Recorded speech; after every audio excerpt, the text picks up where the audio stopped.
get knocked down here and there, and then people start telling you you can't pull it off. And our faith and that risk and that courage just seems to subside. And it's not right.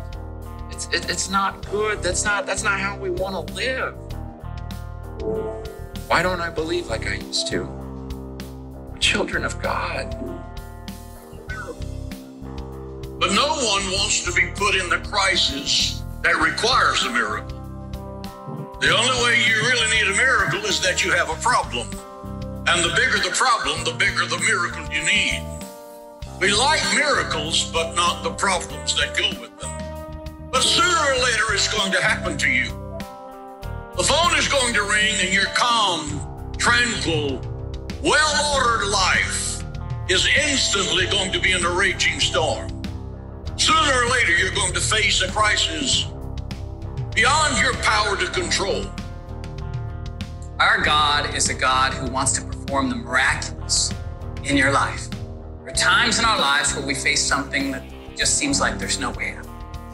We could do all the math in our mind. Our mind will tell us there's nothing that can be done here.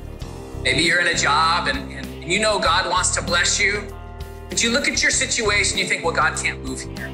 I've been attacked in my body for so long, and the diagnosis is that it's incurable. Nothing can be done here. I'm not sure that God could even move. I don't know what he would do. And our brain starts to opt us out of God's best in our lives. It says, well, the impossible things, I don't know that God still does that anymore. We begin to forget the things in our past where God did perform the miraculous. Can you think back to a time when God did something miraculous in your life that no one could explain? Something happened and you got a breakthrough when there seemed to be no way. There was a miracle that happened in your life that could not be explained with the mind. The God of this Bible is a God of might and miracles. He's a God of grace and glory. He's a God of power and patience. Moses parted the Red Sea and walked across on dry ground with almost 2 million people. He healed the lame, he healed the deaf, he healed the blind. That, my friend, is miracle working power. We serve a Jesus who walked around making the uncommon events in the power of God look like they were common. Every day he was performing a miracle. You have that same spirit on the inside of you. And it's so rare that someone, even in church gatherings, so rare for someone to put their arm around you and remind you of how powerful you are, how powerful your God is who dwells inside of you, and what you can do. You know, we become more and more cowardly. He's never been pleased with cowardice. He's never been pleased with people who don't believe that he can come through and that he can do anything. But have we lost the wonder of God? Do we see his might and majesty so often we're blind to its presence? Have you ever watched the sunset or the sunrise? That ball of fire that's glowing on the horizon. It's a staggering miracle that you can't wrap your mind around.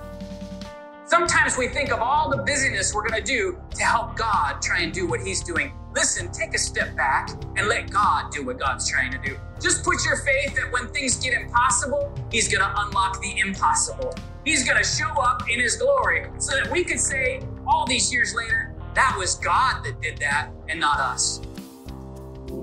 People get the idea it's easy for God to heal a head cold and he can't touch cancer. Let me tell you, cancer is not a challenge for God.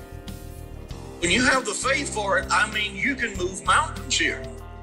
God's just waiting for you to uncross your fingers and start believing. He wants you to see that miracle. He wants to wow you. And when we stop expecting and we negotiate, we say, well, how God's going to do that? I don't know. But you know what, God? I'm fine. Our brain tends to look at what the devil's bringing and say, well, that might be working. You know, it's not what I thought it was going to be. It's not a wow, but it'll do. I'll settle in this situation. I'm just gonna take what this compromise is. Remember this, if you remember anything out of today, God is not a God of compromise. He's gonna bring a miracle into your life. Don't accept second best.